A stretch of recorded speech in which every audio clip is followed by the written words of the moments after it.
All righty, we're live, Meryl. All right, awesome. Do you want me to kick things off? I guess we should have planned that part a little bit better.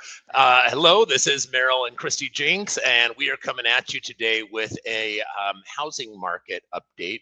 Going to be talking about some unique things that are going on in the Phoenix metro area at the housing market and price momentum and just some unique things that we're seeing right now, and just give everyone an update, a reality check, I guess.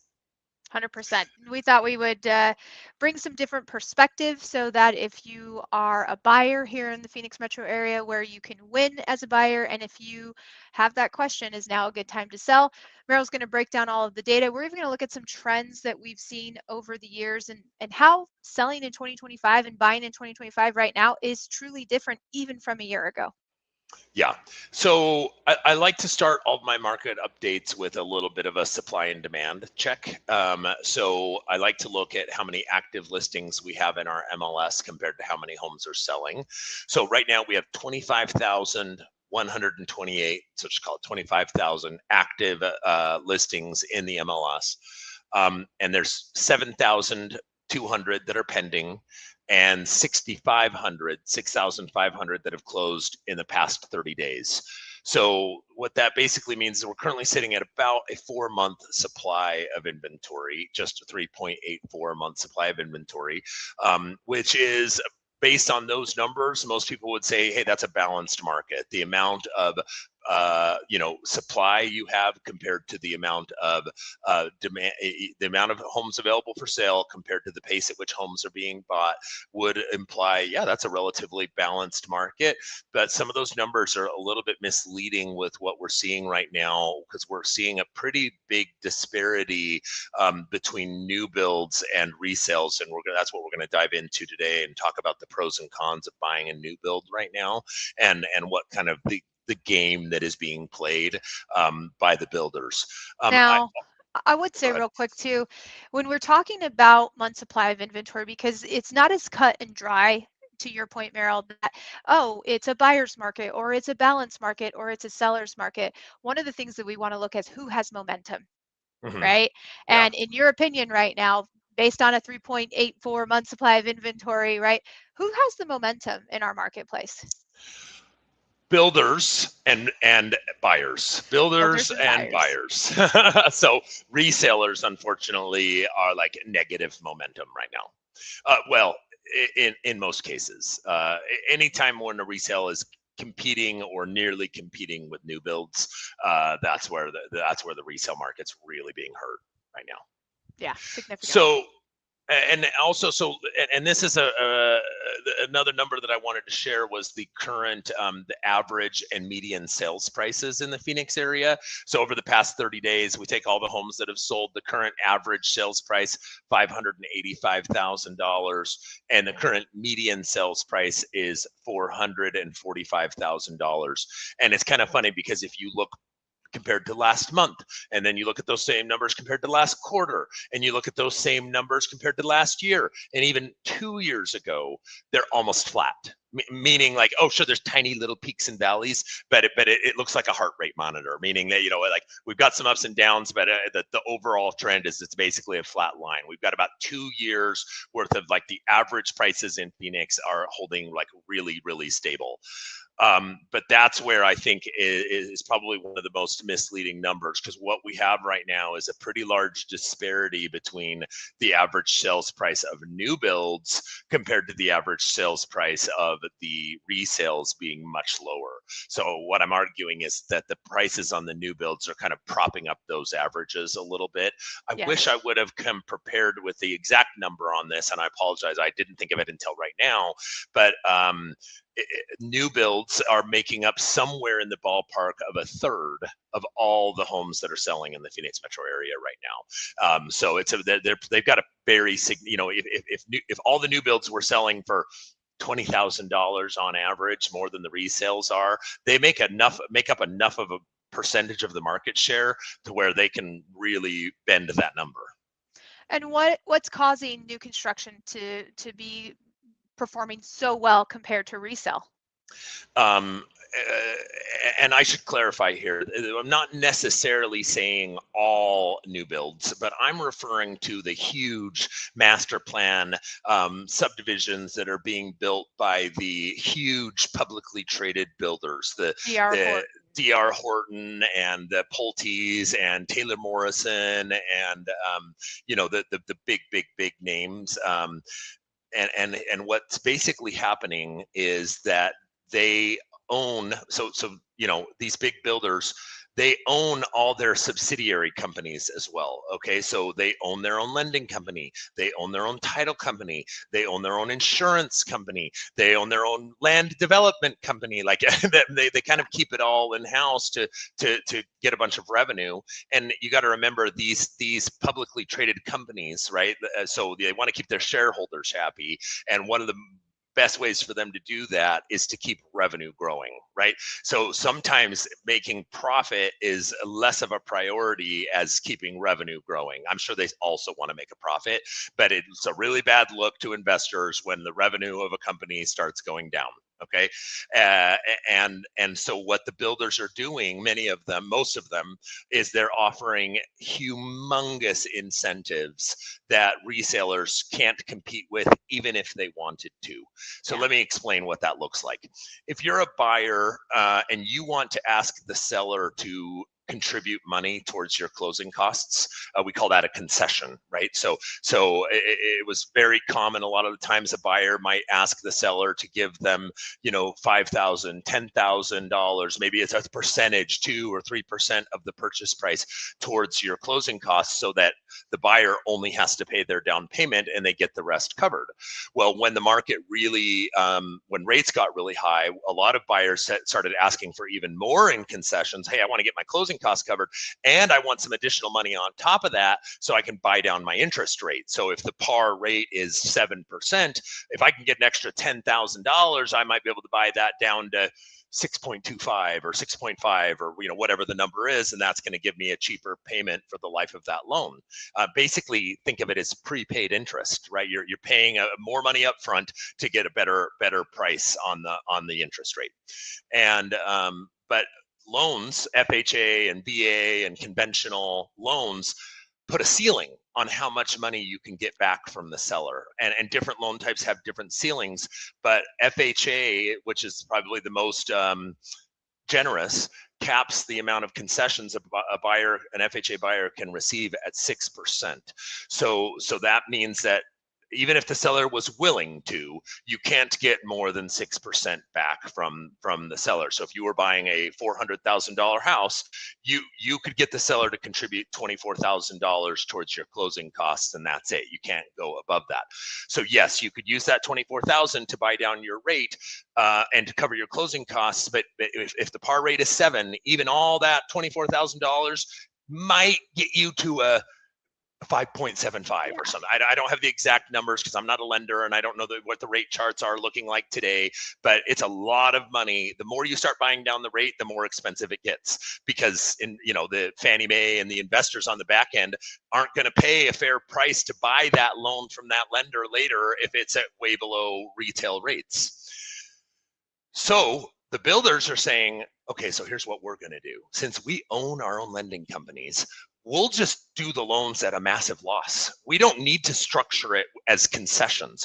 We can just say, hey, we're choosing to make this loan at a huge loss to our company in order to get the home sold. And by the way, we're still getting the title policy. We're still getting the insurance policy. We're getting our home sold. So yes, it's hurting their profit margin, but it is not uncommon for builders to share that currently, in order to, some of these builders are offering 3.99% interest rates, 4.5% interest rates, 4.99% interest rates. It is impossible to buy your rate down that low on a retail loan. Okay, the only reason they can do it is because they own the lending company, and so it looks like a really, really awesome value for most buyers, because they say, oh my gosh, I can go and I can get this new build, and they're gonna, if I use their lender, they're gonna give me this 3.99% interest rate, which means I thought I could only buy a $400,000 house. Well, now I can buy a $500,000 house or a $550,000 house, and oh, by the way, it's brand new, and oh, by the way, they're throwing in the fridge, washer, dryer, blinds. I even got one recently with backyard landscaping included.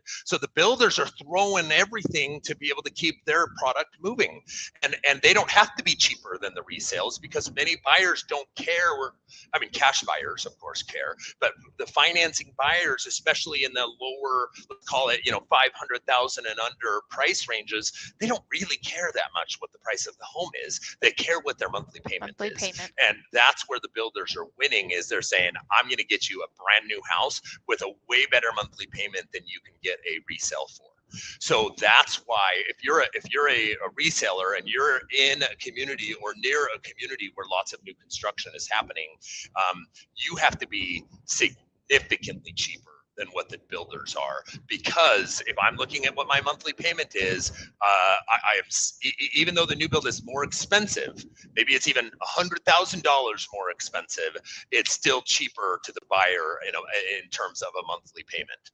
Now, where the resale market is still doing okay, or I guess better, is in areas where there's less new construction to compete with. So landlocked, like Tempe as an example, or where there's less new construction, or high-end areas like Scottsdale, for example, where there's not a ton of production building happening. There are obviously plenty of custom and semi-custom homes being built, but less D.R. Horton, Pulte type stuff in there. So when you're buying a custom or semi-custom, we're near Queen Creek. Of course, Queen Creek has got a ton of very high-end, multi-million-dollar new construction homes that are being built. Yeah, those ones are a different animal. You're not going to get a 3.99% interest rate on those from private builders that don't own their own lending companies. We're talking about the big ones. And so how, like, I know this because we were running comps recently for a listing in Santan. Like, just put some numbers out there. If you're resale in Santan and you're competing against, new construction, what percentage, would you be off, right? I think that you had pulled some numbers around 7%. Well, I think that what you're referring to is I had isolated. So what I did is I said, okay, I feel like these average and median prices, if I just take Santan Valley and I say, what's the average and median sales price over the past year? It's going to look like a straight line. It's going to look like tiny little peaks and valleys, but it's going to look stable. But if I remove the new builds and say, okay, I don't want to look at new builds, I only want to look at resales, we've seen that the average and median, they were slightly different, but it was roughly 7% is what the average and median price of resales has dropped in Santan Valley so far this year. So we're talking they're losing roughly a percentage point in value per month. So every single month that those homes, you've got a $400,000 house, or maybe it used to be a $400,000 house. Every single month, it's dropping by another $4,000 in its valuation, at least. And I mean, I actually had a client make an offer on a home the other day that was listed at $299,000. And the listing said that they had a recent appraisal done for $412,000. And so we asked for a copy of that appraisal. I saw it with my own eyes. It was done in February. Okay, so 5 months ago, this house appraised for 400 and something, low 400s. Now it's on the market at 299 and it's not being bought. I mean, it might be under contract now, but the point is that like it was sitting $100,000 under a recent appraisal. So that gives you an idea of how quickly our market is reacting to this. Wow. Okay. Well, I know we had talked about looking at, comparing numbers of, how this year is stacking up to previous years. I know that I had read in the Comfort report that, last year was the second worst year in the history of our MLS. But I'm curious, based on the research that you've done, what can you teach us about how is 2025 shaping up? Well, so far, it is shaping up to be, unfortunately, even worse of a year than 2024 was in terms of like the number of transactions that are going to happen, the amount of volume that's going to happen, the decrease or at least slight decrease in average and median sales prices. And I'm going to share my screen in a second and show you a visual of what this looks like, but I need to explain it first. I feel like if I start sharing my screen right away, people are going to start looking at what I'm showing instead of listening to what I'm saying. So let me try this. One of my favorite things to look at is called the Cromford Market Index. And what it does is it measures supply and demand versus each other, much like how we started this episode by looking at the month supply of inventory. So it combines supply and demand and gives them a score. Okay, and what the Cromford Index score says is a score of 100, in their opinion, is a perfectly balanced market. If you have a Cromford Index of 100, neither buyers or sellers are favored, right? It's just nice and even for everybody. Okay, and so if I, with that in mind, I'm going to share my screen and I'm going to show you what is happening with our Cromford Index score this year, and also take a look at how that compares to some of the other years that might be a bit memorable for some people. So let me just share my screen with y'all real quick. Okay, is it working? Do you see my screen? I think I have to add it. All right, there we go. There we go. All right, awesome. So this is that Cromford Market Index for the year so far. So as you can see, at the beginning of the year, we were all, around a 90, meaning we were close to what would have been considered a balanced market. And then since then, we've dropped to about a 70. And that is pretty much the lowest that I've ever seen it in my 15-year real estate career. So if I add 2024, it will give you some additional perspective to what the market was like last year compared to what the market is doing so far this year. So pretty significantly below where we were at last year. And then the same thing if we do 2023, significantly below that.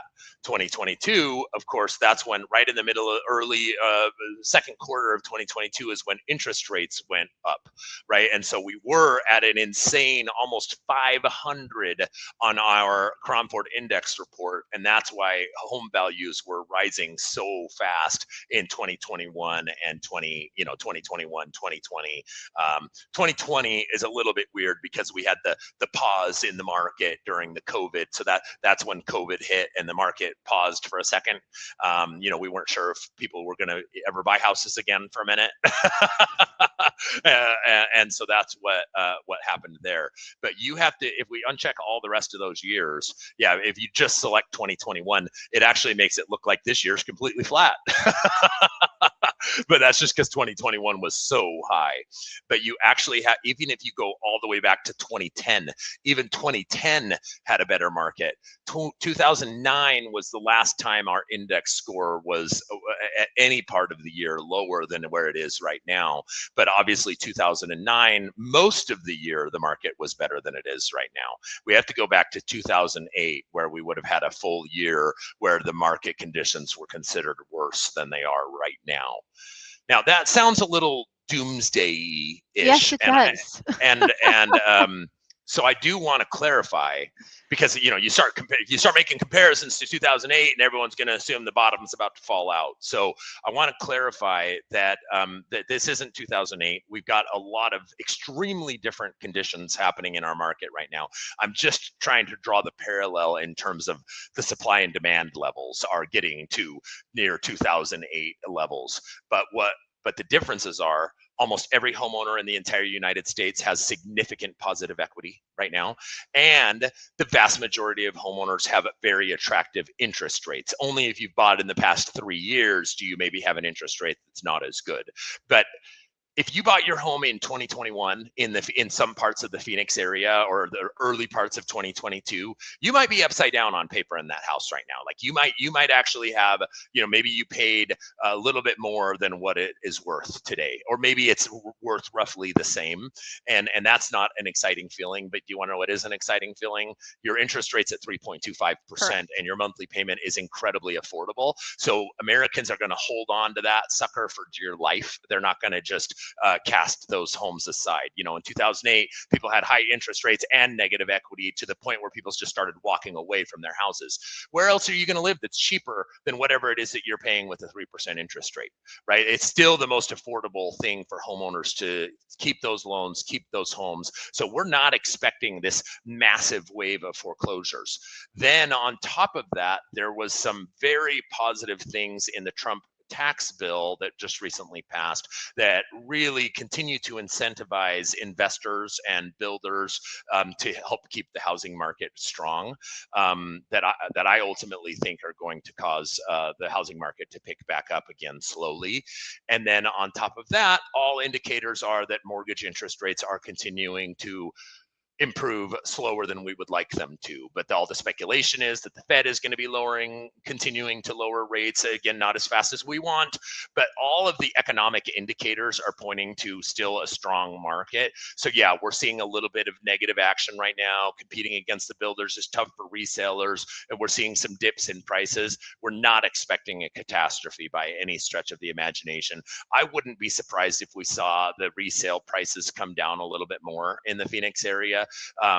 But I'm not expecting a crash. I think probably worst case scenario, whatever the average, what I said the average price currently in the Phoenix area right now, 585,000, 445,000. Again, that would be a little lower if we isolated if we took the new builds out. I wouldn't be surprised if resales dropped maybe another 10% at the most, but I'm not even expecting that much. I would another 5% possibly as we go into the winter months and the market slows down. And then, of course, we don't have a crystal ball, but that's what I'm predicting. If I was betting money on this, I would say housing market's going to be just fine in the long run.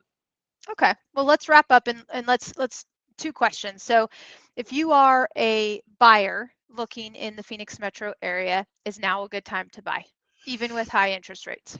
Yes. My favorite quote about real estate: the best time to buy a home was 5 years ago. The second best time to buy a home is today. I don't care what you buy. I don't care what the market conditions are. 20 years from now, it's going to look like you got the deal of the century. So I still don't think it's ever a wise decision to wait. If you are able to buy a home and you're renting currently, like even though the rates are high and the payment might be a little more expensive than what you're paying in rent, like it's always better to buy. And that's, I can't go into all the reasons right now, otherwise this episode will become 5 hours long, but I believe in home ownership. I believe I always will. And so yes, it's still a good time to buy. But here's what you ought to be evaluating. Does a new build make sense for you, right? We have recently helped several family members buy new construction. I feel that if I was buying my own home today, I would most likely be interested in new construction because of those interest rate, incentives that you can get. But there is a con to those, and that is you are paying top dollar for those new build homes. So you better be in it for the long haul. I'm telling all my clients, if you want to buy a new build right now with one of these great 3% interest rates, don't plan on selling it for at least 5 years because you're not going to be in a positive equity situation. That's the downside to what the builders are doing right now. They're basically artificially inflating the values of these homes in exchange for the really affordable interest rate. And if it weren't for those interest rates, they wouldn't be selling as many homes at the prices that they're selling them at. And so I think that if you bought a new build for $400,000, you're not going to be able to turn around and sell that house tomorrow. Yeah. If it was once it becomes a resale and you lose that 3.99% interest rate, that $400,000 new build, you might be looking at $325,000 for it. So you're entering into a pretty negative equity position on these new builds because of what they're doing with the rates. So buy a new build if you're in it for the long haul. If you're not, or you're just looking for a great deal on the sticker price, not the monthly payment, then what I would encourage you to do is try not to just fall in love with the same thing that everyone is falling in love. I'm overgeneralizing, but the white cabinet, granite countertop, like go buy the ugly house, then fix it up a little bit, put some money into it. If you're willing to be patient, throw out multiple offers right now to find some motivated sellers, find some people who have been on the market for a while. Like, man, there are some deals to be had out there with some sellers who are desperate, maybe not the right word. They're certainly not all desperate. There's plenty of sellers who are sort of like, well, I'll just wait, or I don't have to sell, or, but there are some sellers who must sell and they are going to do what it takes to get it sold. So if you're a buyer who's willing to be a little bit patient and savvy and make it more about the value that you're going to get rather than how pretty the house is, I think there's some excellent values to be had. Okay, so let's flip that switch and say I want to hear both perspectives. I don't have to sell, right? But we do want to buy. So I'm in this position where, well, we don't have to sell. Our house works, but we are looking at this new construction. It seems pretty savvy. And then let's also, for the people that have to sell. So is now a good time to sell? No. My opinion is that if you don't have to sell, you shouldn't. Like if you don't have to sell right now, wait. Like just honestly, like I would wait, hold on to that property for another year or two, wait for the market conditions to improve a little bit. If you want to, though, you're like, well, okay, fine, maybe we don't have to, but we really want to, right? We'd really love to move to this other property, and maybe you're getting a good deal on that. You're going to have to probably come to terms with the fact that you can't win on both sides. Okay, you get to win on the buy side, you're going to lose on the sell side. You can't have it both ways. Oh, I'm going to get a great deal on what I'm buying, and I'm going to get a great deal on the home that I'm selling. It doesn't work that way. You're going to have to come to terms with the fact that you're going to have to take a bath on the home you're selling, and hopefully get a great deal on the house that you're buying. Yeah, I mean, and I know most people want that. There are a couple other, just on the listing side, some numbers from the Cromford report. The listing success rate as of the 7th of this month is 64%. That's down from 68% last month. Yeah. So So to you put have that to into be strategic. yeah, so put that into perspective. Almost half, right? I mean, almost half of all the homes that are coming on the market are not selling. Oh, so almost half of the sellers are giving up, even despite multiple price reductions and multiple, almost half of them are not resulting in successful sales. So you feel like you see a bunch of for sale signs in yards and things like that right now. Just remember that half of them aren't even going to sell. Well, almost half of them. Yeah. So it's really important if you do have to sell, like as Meryl said, if you do have to sell, you want to make sure that you're looking at the numbers. You want to make sure that you're using pricing as a strategy and a tool, and that you have a strategy when it comes, because there are a lot of factors in play. Now, that being said, what is the number in the past 30 days? 6,536 homes did sell. So there are homes being sold every single day. You just have to make sure you've got the right price, and pricing conditions still are going to, get that home sold as quickly as possible and for the most money. Yes. And did you want to touch on the part that we were talking about with price and the comps say my home is priced right, or have we just taken up too Yes, much time no, let's already? let's do it real quick. Let's definitely talk about that because Okay. everybody says I like Zillow's number, right? I like Mm. Zillow's number, or you know, the feedback says that the home's priced right, yet it's still not selling and we're still not getting the offer. What do we do? Well, yeah, and you and I have the unique perspective that we get to coach real estate agents all over the country, as some of whom are in even worse housing markets than we are in here in the Phoenix area, but most aren't. Phoenix is one of the seems like we're such a market of extremes, right? Whatever the rest of the country is doing, we do it in the most extreme way possible. So, like in 2008 with the crash, right, with Phoenix and Vegas and parts of Florida were like the hardest hit, right? But then when we go up the most too. Like we it reminds me of that Billy Joel song. I don't know why I go to extremes, right? Like we're such an Exactly. extreme market in everything that we do. And but it's a very common thing that we're hearing with other agents all over the country right now. It's like, I've got this listing and it's priced right, but it still isn't selling. And unfortunately, my answer to that is sorry, it's not priced right. It might be priced right according to the comps, okay? But you got to remember, the market in Santan Valley is down 7% in the past 6 months. Okay, so the comps are not the market. Okay, they're a clue to the market, and certainly we're going to use comps. But right now, if you're in a down market, you have to take the comps and go even lower than that. And then let's keep in mind also that a lot of the pendings are going to have a lower price than what the comps that have already closed are at even more. So it's like you're kind of chasing the market down, but you're staying above the current value. So you really do have to price it, pretty aggressively. So if you're a seller right now and you're not getting showings, you're not getting activity, ultimately I'm not telling you have to lower your price, but I'm telling you that doing nothing isn't a good solution either, right? Just Yeah. waiting it out. Like see, in the past when market prices were rising, you could overprice a home and then just wait for the market conditions to catch up to your asking price, and then it would eventually still sell. In a downward market, that doesn't work, right? You're just getting farther and farther away from your target. If you're just sitting and it's not selling, your choices are rent it, don't sell it at all, or improve it so that it is worth what you want. But doing nothing isn't going to get it sold. And you just have to ask yourself, at what price am I no longer a seller? right? Like that, that's really the way to look at it. I heard a quote yesterday, and it's very similar to what Meryl and I tell our clients when we meet with them. The active listings are showing us, what's not working. Someone yesterday on one of my calls said the active homes are the rejected price. Right. Yeah, they wouldn't be active if they were worth. And yeah, that's probably one of the biggest mistakes that many homeowners who are trying to feel out the value of their home or what they could get from their home. They're looking at, well, my neighbor's house was on the market for this price or is on the market for this price, and my house is way nicer than theirs. So they're asking 600,000. I should be able to get 650 easy, right?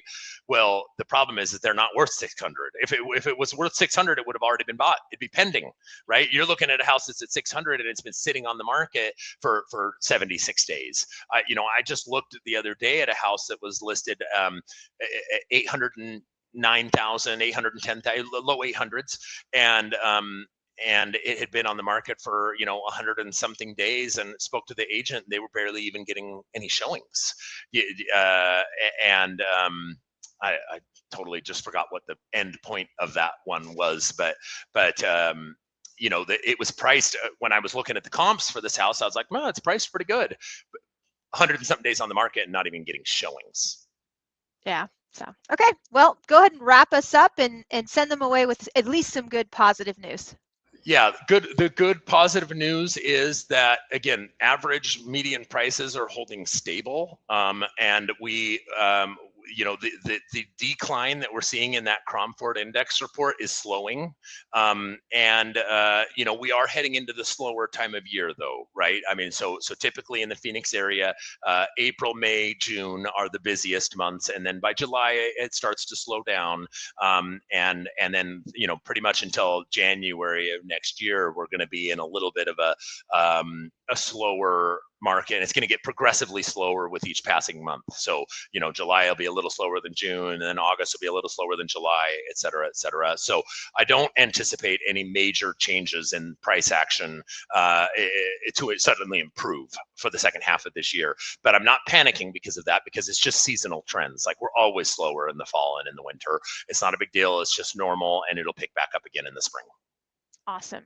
Okay. Well, if you guys have any questions, please feel free to reach out to us. And as always, we would definitely love to talk to you about the value of your home. And if you are thinking about selling, we can definitely strategize with you. If you're thinking about buying or want to explore what opportunities there are, reach out to us.